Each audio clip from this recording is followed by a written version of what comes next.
第1107章打算。诡异的灰色气流与金色火焰在两只玉手处悄然碰撞，并未有什么巨声响起，两者悄无声息的交融，爆发出细微的嗤嗤声响以及能量波动。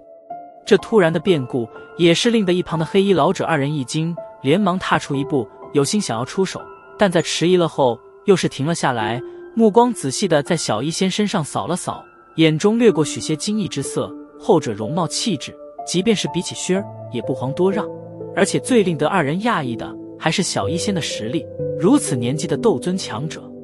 可是相当的震撼人心，真是不知道那小子究竟有什么好的，身旁居然有着这般多优秀的女孩。你们干什么？一旁的萧炎也同样是因为小医仙与薛儿突然交手而脸色微变，急忙伸出手来，而就在其要强行将两女